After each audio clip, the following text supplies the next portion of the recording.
Olá, está no ar mais um episódio do podcast Gotas de Esperança. Espero que você aproveite nosso conteúdo que sempre traz informações sobre a cannabis e sua diversidade como planta, contexto social, ambiental e cultural, e além, é claro, dos seus potenciais terapêuticos. Eu sou Cristina Segato, jornalista e apresentadora, e dou as boas-vindas a você que acompanha este episódio inédito do Gotas de Esperança. Nossa proposta é contribuir com a educação canábica dos nossos associados, profissionais de saúde e público em geral, com conteúdo qualificado sobre o universo da nossa plantinha querida. Em cada episódio, teremos aqui cientistas, pacientes, advogados, médicos, dentistas, veterinários, artistas, com abordagem simples e objetiva, atualizando você sobre saúde, bem-estar, meio ambiente, legislação e outros temas.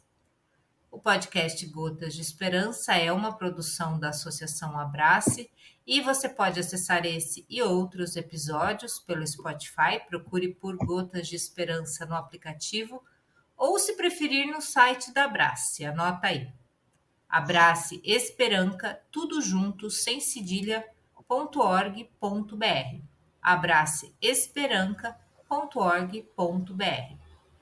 A Abraça Esperança é uma associação de pacientes localizada em João Pessoa, na Paraíba, autorizada desde 2017 pela Justiça Federal a cultivar e fornecer derivados da planta cannabis aos seus associados em forma de óleo ou spray. Para mais informações de como se associar e ter acesso ao óleo Esperança produzido pela nossa associação, acesse o site da Abrace.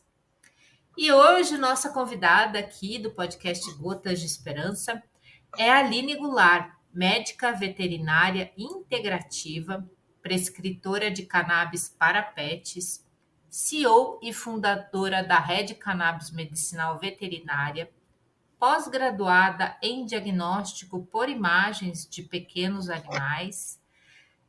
Ela cursou o curso de extensão da Unifesp em cannabis medicinal. Ela é membro pesquisadora da Rede Cannabis Medicinal e professora nos cursos de cannabis bioéticos, IBRA e Unifesp. Ela é pós-graduada em cannabis medicinal pela Unileia e mestranda da Universidade Federal de Santa Catarina no programa de pós-graduação em medicina veterinária convencional e integrativa, além de ter sido congressista do Congresso Internacional de Leão, no Rio de Janeiro. Olá, Aline, tudo bom? Seja muito bem-vinda aqui no Gotas de Esperança. Muito obrigada pela sua participação aqui com a gente.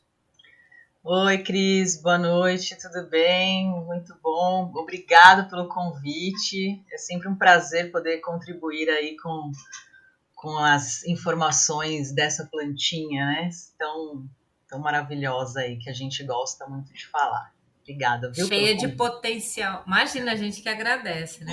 Mas conta aqui pra gente como é que foi que você se interessou, como é que você começou a perceber que a cannabis poderia ajudar os seus pacientes, os animaizinhos. Bom, aí é uma história, né? Eu sou de São Paulo, né? E por um grupo de WhatsApp eu recebi um convite para uma palestra de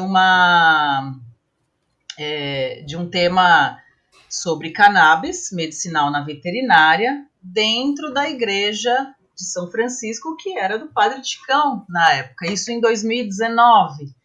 E por acaso eu moro, né? Minha casa é do lado da igreja, bem pertinho, né? Eu sou de Ermelino Matarazzo.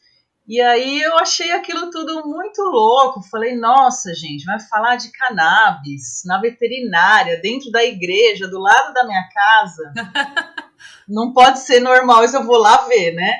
E eu acabei indo nessa palestra, que por acaso era a palestra do Dr. Eric Amazonas, que é o professor, né? Ele é veterinário e professor aqui da UFSC, que hoje eu sou mestranda.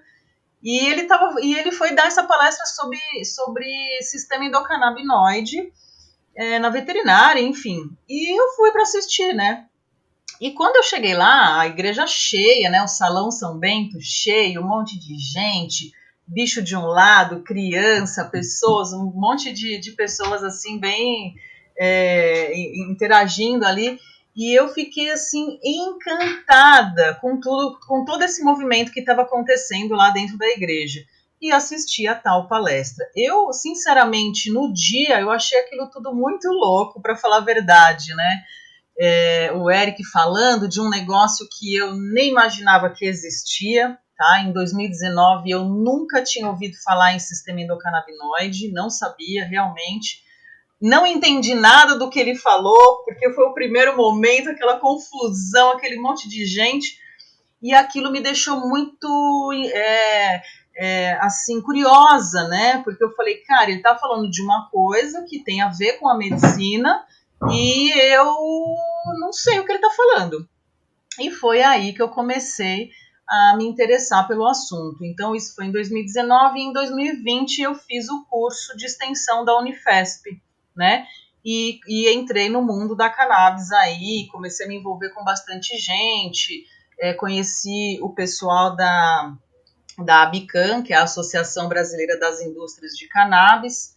Ali eu me desenvolvi bastante, criei o GT veterinário, criei uma semana da veterinária e fui conhecendo, né, os veterinários que estavam envolvidos com isso e conheci a minha sócia também nesse movimento e a gente acabou abrindo aí, né, a Vetcam Brasil hoje, que é essa empresa de educação e pesquisa, que é uma empresa colombiana e nós somos um braço dessa empresa aqui no Brasil, né?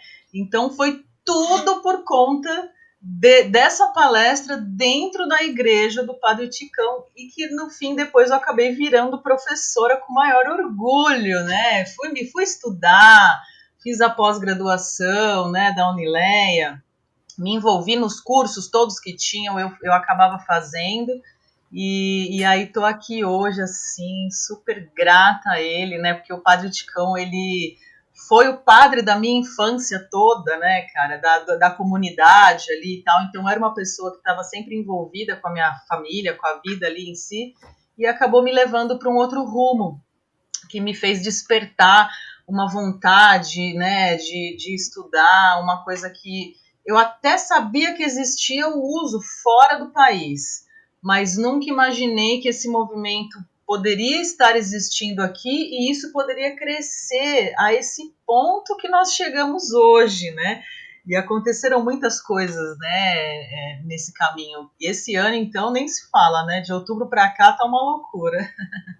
Então foi assim que eu acabei entrando no mundo da cannabis, porque quando eu comecei a estudar, eu comecei a ver os benefícios que ela traz, tanto para a gente quanto para os animais, né? E para os tutores, né? Que eles acabam se envolvendo ali e vendo essa melhora e é sem palavras, né? Então, qualquer preconceito que eu tinha ali, porque a gente acaba tendo, né? E isso que eu falo sempre é falta de informação mesmo, a gente não tem como falar sobre um assunto quando a gente não tem essa educação, esse conceito, e acaba tendo esse preconceito mesmo. E ali naquele dia mudou tudo. Por isso que eu falo que a igreja mudou a minha vida e me fez entrar na cannabis, cara. Que história emocionante, né? Muito lindo. Padre Ticão abençoando aí muita gente que começou ali no Salão São Bento, que fez o curso e depois foi seguir aí, né, a sua área. E você falou que nunca tinha ouvido falar em sistema endocannabinoide. Acho que muita gente teve contato com o sistema endocannabinoide, ouviu falar, né? Aí, nos anos 2018, 2019, né? E a gente percebe agora, né, essa falha, né? Porque a graduação de saúde, seja da medicina veterinária, seja da medicina humana, seja da farmácia, da biologia, enfim, da área mais de biológicas e saúde, que teve essa falha, né? Então, a importância, qual é a importância, na sua opinião, da pesquisa, da universidade, na área do sistema endocannabinoide, na área de estudos sobre os fitocannabinoides, sobre a cannabis, enfim. Que você acha sobre isso? Porque você tá estudando lá na Federal de Santa Catarina, né? Então, Isso, eu acabei me encantando bastante com isso. Vim prestar o mestrado aqui na Universidade Federal por conta do professor Eric, né, que foi o pioneiro na medicina veterinária. Então, ele incluiu a matéria, né, de endocannabinologia no curso de medicina veterinária aqui da UFSC, e tanto que ele fala que ele deixa até hoje ela como optativa, né? E ela lota mais do que as obrigatórias. E é muito engraçado isso, para você ver como as pessoas estão procurando. E quando eu comecei a estudar, que eu fui entender qual era a importância desse sistema para tudo, né? Eu entendi que a gente estava estudando errado, né? E eu tenho 20 anos de formada de clínica veterinária, né? Eu me formei em 2004, então o meu olhar hoje, ele é completamente diferente nas minhas abordagens depois que eu entendi como funciona o sistema e qual a função dele ali nessa homeostasia, nesse equilíbrio, né, em todos os outros sistemas. E isso me trouxe uma realidade, que foi o que você disse, né? Não tem... teve essa falha, né? Todos esses anos, para todos os médicos, essa área da medicina, e isso acabou fazendo com que eu enxergasse essa falha de forma tão grande que me fez levar, né, me levou ali junto com a Vanessa Seabra, que é minha sócia, a buscar uma maneira de fazer com que isso também chegasse de outras formas, né, de várias formas, eu digo sempre, com a VetCan aí Brasil também, elevar essa informação, mostrar o que é que nós deixamos de estudar, então a gente acaba promovendo cursos, debates, mesas redondas, né, para fazer a continuação, né, desse trabalho lindo que o Padre Ticão começou ali na Move Recan e tudo, porque realmente existe essa falha. E como a gente tem aí um sistema que foi descoberto há pouco tempo, porque os outros foram descobertos há muito mais tempo, então a gente tem muito caminho ainda para percorrer nesse estudo. Então todas as pesquisas que já vinham vindo, né, e daqui para frente com certeza vai ter muito mais, elas são de extrema importância. Por quê? Primeiro, para a gente conseguir entender, né, porque o sistema endocannabinoide, quando a gente começa a estudar, que a gente fala de CB1, CB2, anandamida, 2AG, é um negocinho pequenininho. Frente ao que é o sistema endocannabinoide, existe o endocannabinoidoma, que é uma coisa gigantesca, né, que todo mundo trabalha junto ali. Então, essa falha ela não pode mais existir. Então, a ideia é realmente levar essa informação para todo mundo. Em universidade, a gente dá palestra, cursos, estamos sempre à frente de levar essa informação, porque essa falha ela não pode existir mais a partir do momento que nós entendemos que isso é necessário para todas as terapias, né? E outra coisa, né? As pesquisas, além de mostrar para a gente como vai funcionar, como funciona tudo isso, prova, né, com a ciência, o quão importante isso é e desmistifica aquele padrão, né, de ser uma droga, do preconceito, e tudo é informação, tudo é educação. Então, quando você tem a educação, a informação ali, você muda o seu conceito, e só assim, através da educação, é que a gente vai melhorar, né, esse conceito que as pessoas têm frente, né, a cannabis. E a gente sabe que isso vem de muitos anos atrás, de preconceito, de muita história aí que a gente já sabe com os escravos, enfim. Então, a informação, no caso, a educação, porque a informação tem um monte, o que você vai fazer com ela? Aí é que entra a gente. como usar esta informação, de que maneira eu vou colocar esta informação dentro, né, da minha terapia, dentro do meu consultório, com os meus pacientes. Então, é de extrema importância.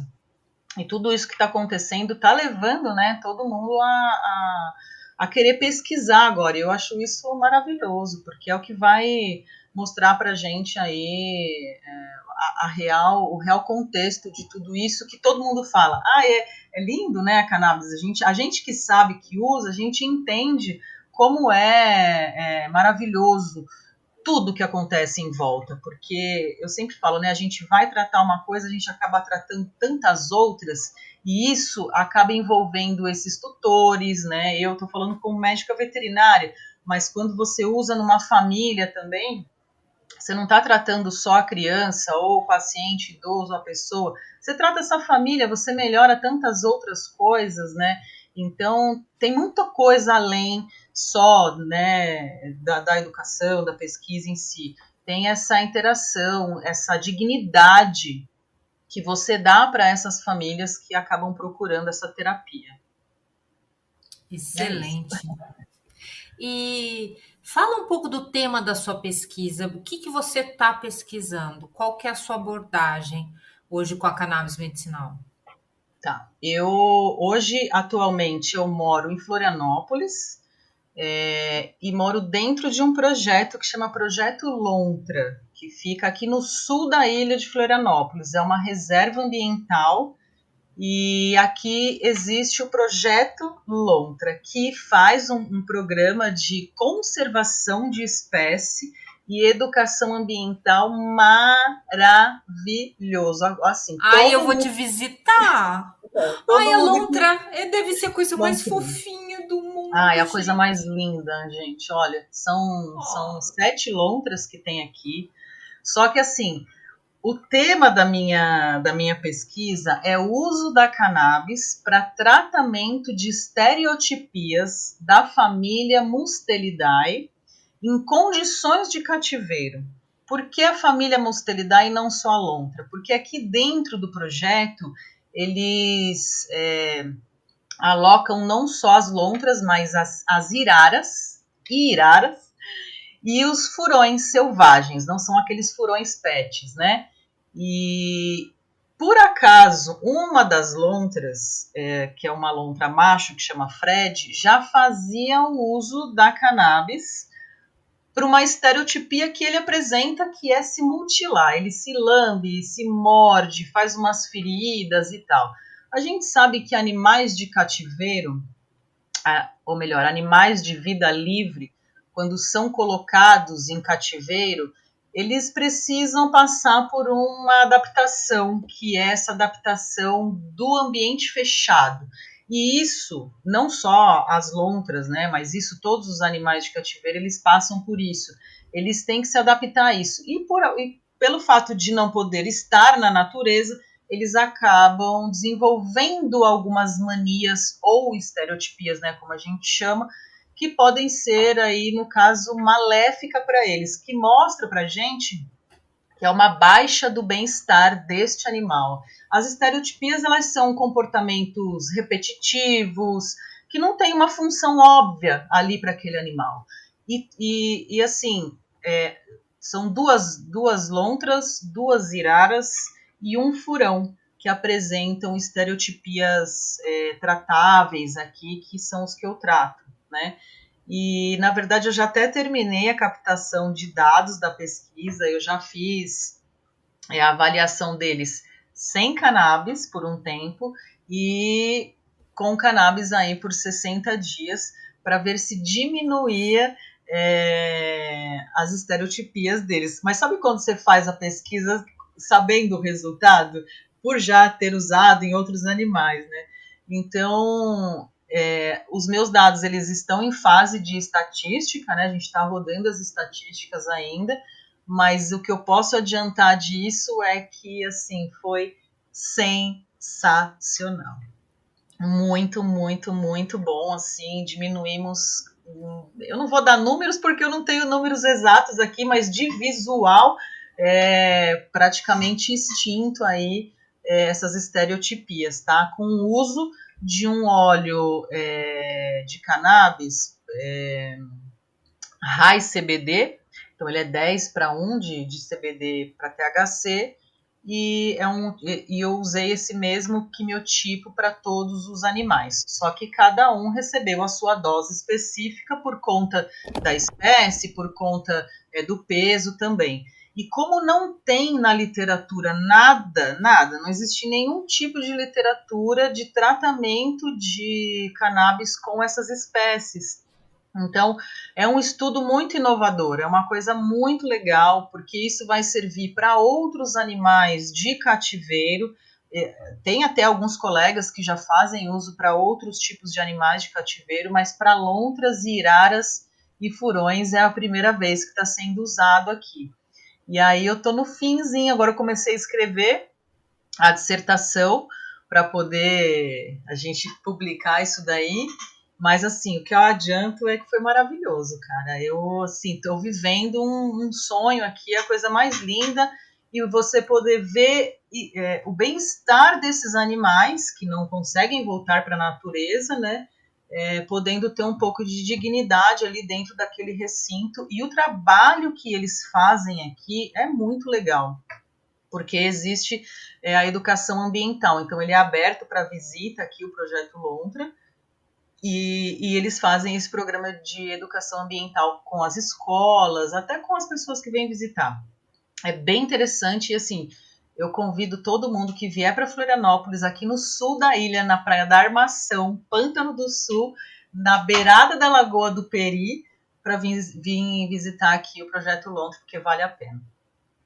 Nossa, eu tô encantada com a sua pesquisa e com É muito essa legal. linda.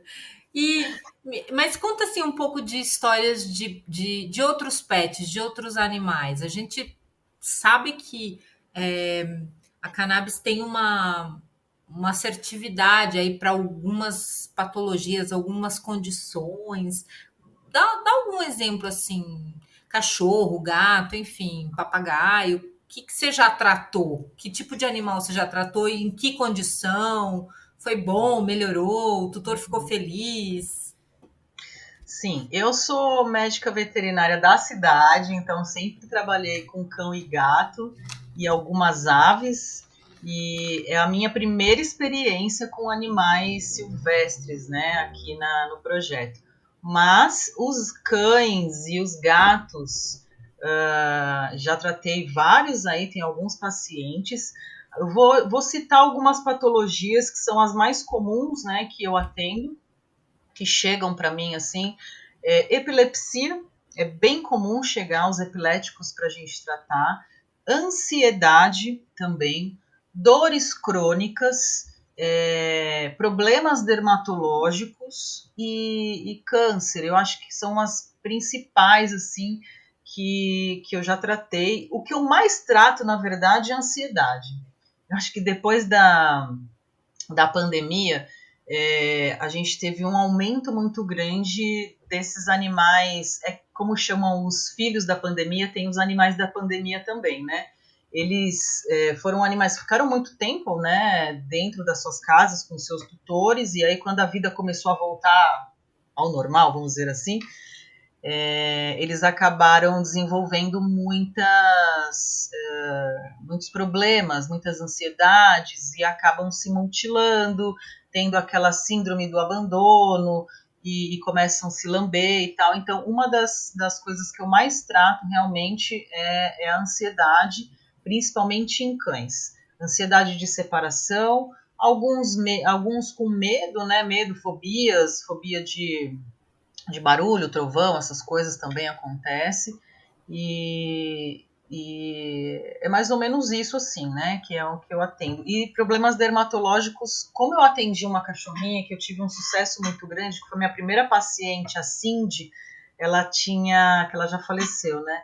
Ela tinha um problema dermatológico desde pequenininha, que é a atopia, que é um problema que o animalzinho ele acaba nascendo com aquilo, é um problema recorrente, que você acaba tendo que tratar com uma terapia holística, vamos dizer assim, né? Porque você não vai usar só a cannabis. Existe um tratamento dermatológico, existe um tratamento ali que você faz alimentar, e também de exercícios físicos, né? A gente consegue modular esse sistema endocannabinoide fazendo um manejo correto também, não só usando a cannabis. E esse caso eu acabei publicando. Então, às vezes, as pessoas acabam achando isso e me procuram para falar, para tratar justamente isso. E é uma das aulas que eu mais dou, é dermatologia na medicina veterinária, por conta dessa minha paciente, que foi minha primeira paciente em 2020, que eu atendi logo depois que eu acabei estudando e me formando aí para poder prescrever, porque existe essa condição, não é só chegar lá e tratar, né? A cannabis, ela tem suas particularidades, os cães principalmente, eles possuem muito mais receptores, né, do que o gato, e eu posso até adiantar aqui que as iraras, eu não sei se você conhece, mas eles são parecidos com um ursinho, ele é a lontra terrestre, vamos dizer assim, porque eles são parentes, né? E eles respondem muito mais rápido do que as lontras. Então, como a gente não tem nada mapeado ainda, né, que a ideia é essa, a gente mapear todos esses bichos, eu acho que eles têm mais receptores também, iguais os cães, então tem essa particularidade aí. Mas são essas patologias que eu acabo atendendo mais por aqui. Assim. Nossa, estou encantada, encantada. E como que você enxerga essa questão da educação continuada mesmo, né? Porque o veterinário, o médico veterinário, ele, como a gente já falou, ele sai da graduação sem saber muito, né? Então ele vai ter que se deparar aí com uma perspectiva de educação continuada, de fazer um curso e tal, né?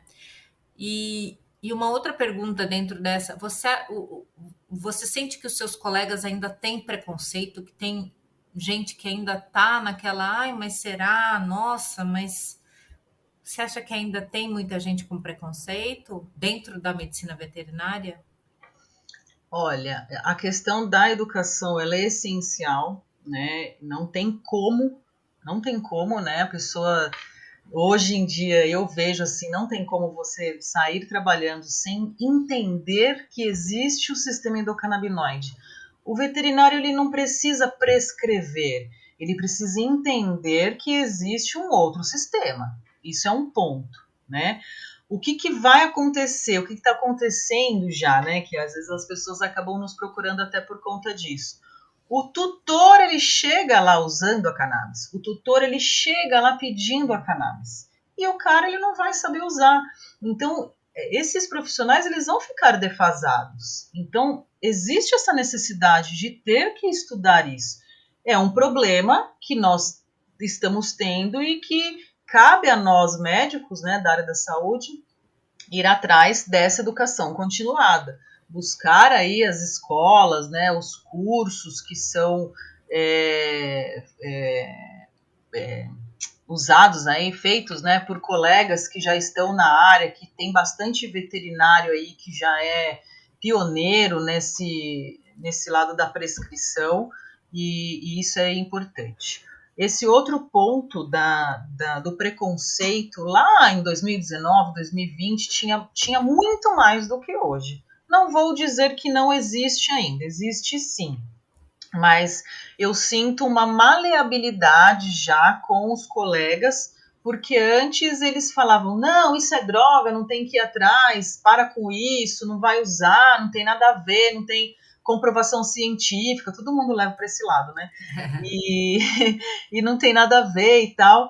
E hoje eu percebo que não, eu percebo que alguns colegas eles já têm uma visão maior por conta até agora, graças a Deus, bem que é bem recente, né?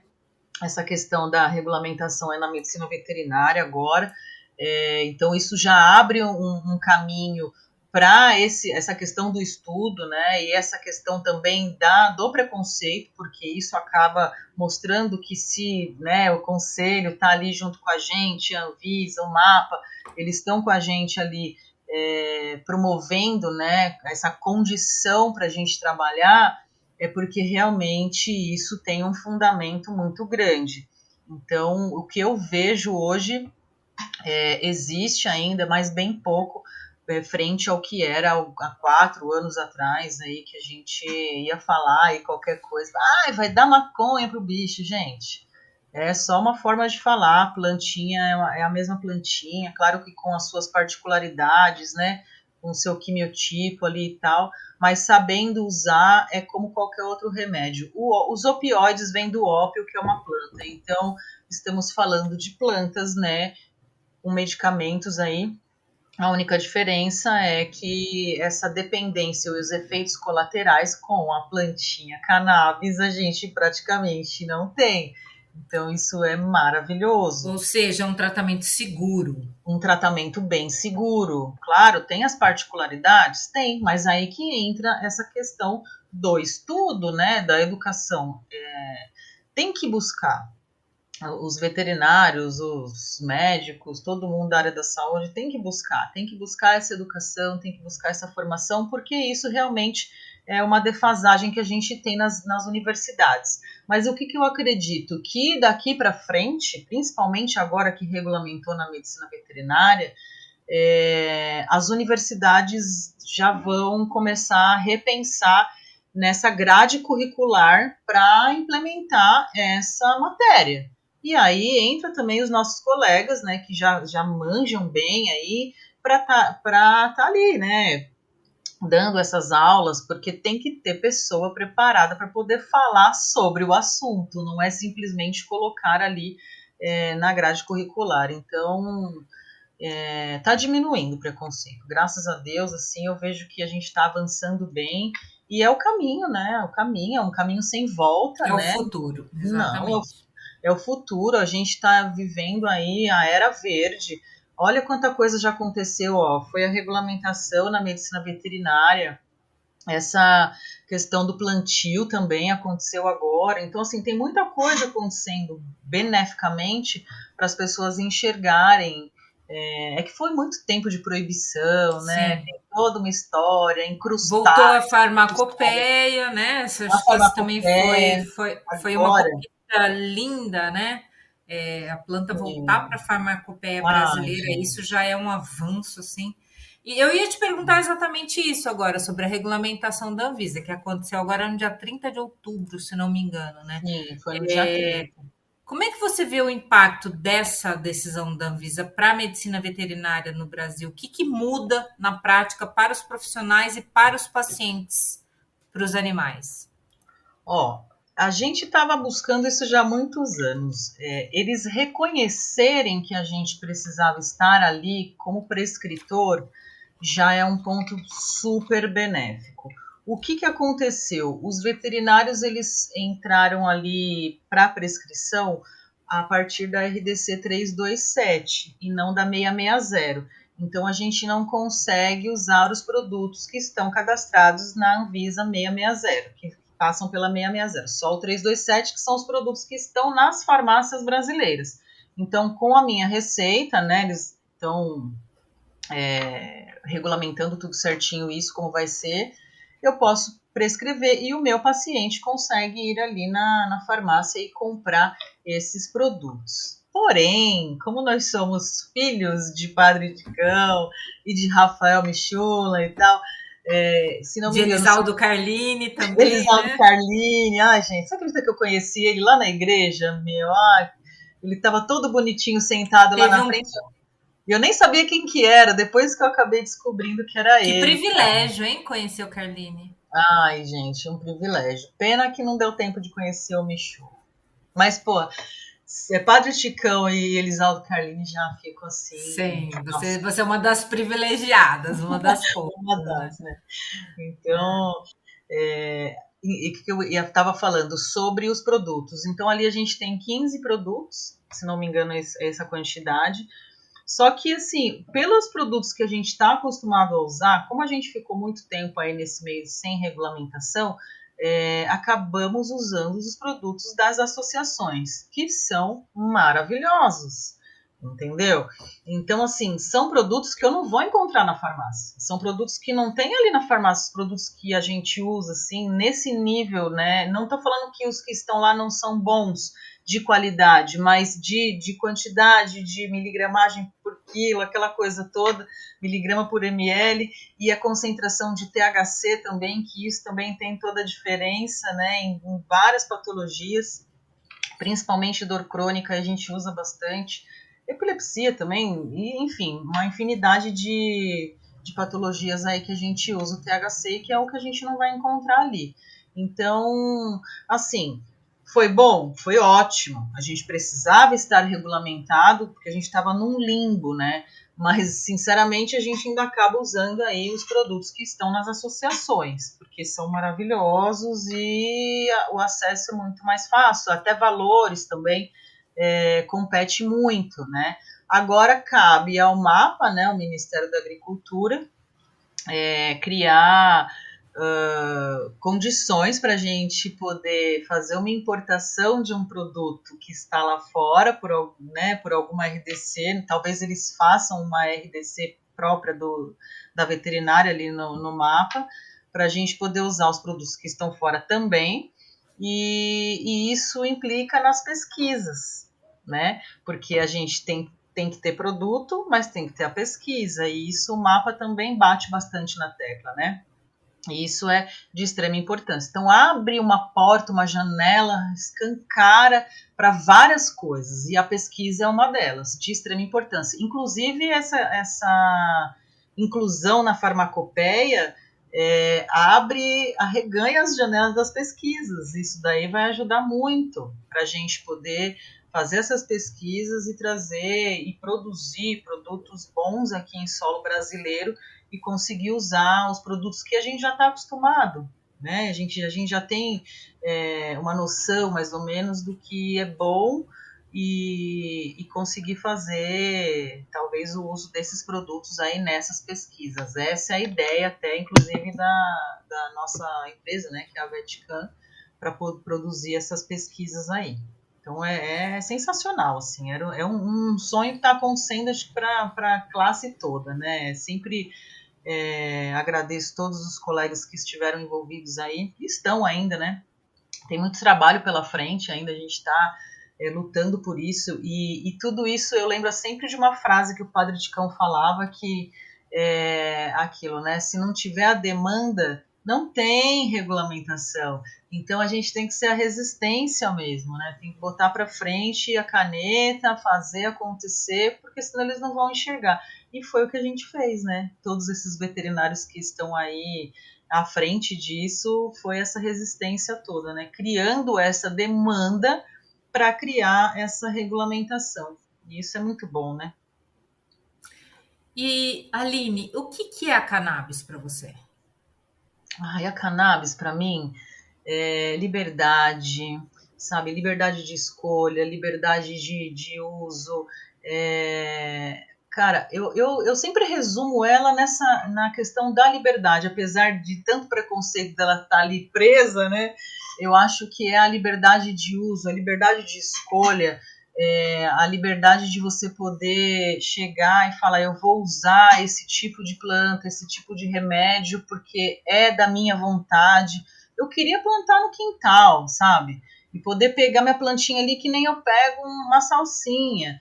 É essa liberdade que eu vou buscar até o fim aí, que eu vou brigar com isso. Então, para mim, a planta hoje, ela é a liberdade de escolha, a liberdade de uso, a liberdade, a libertação das dores, a libertação dos problemas, das patologias, sem palavras, assim, sabe? E é a plantinha que eu quero botar no quintal. Como dizia o Padre Ticão, vem toda sexta-feira aqui que a gente está doando semente. Ele era muito louco, era muito legal. Então toda sexta-feira tinha essa entrega de sementes ali, era uma coisa de louco, né?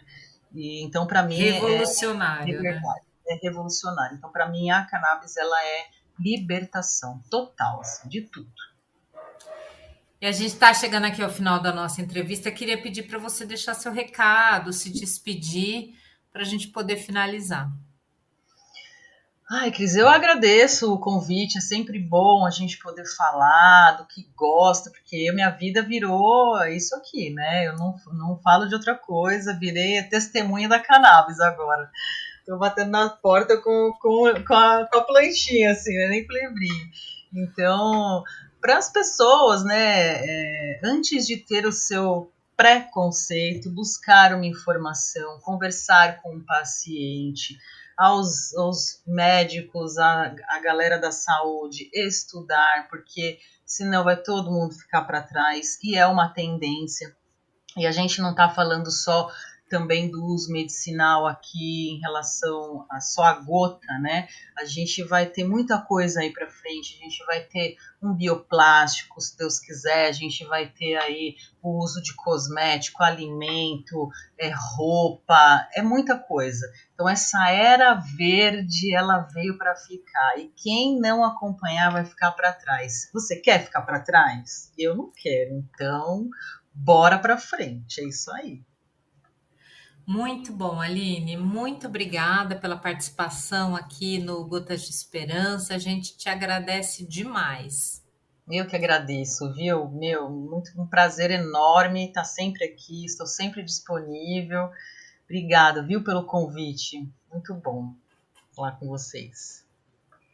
Termina aqui mais um episódio do podcast Gotas de Esperança, produzido pela Associação Abraça e trazendo entrevistas e debates sobre o cenário do uso da cannabis terapêutica no Brasil. Toda semana, um novo episódio no nosso canal no Spotify. E você pode acessar também no site da Abraça. Te espero na próxima semana. Um abraço, até lá!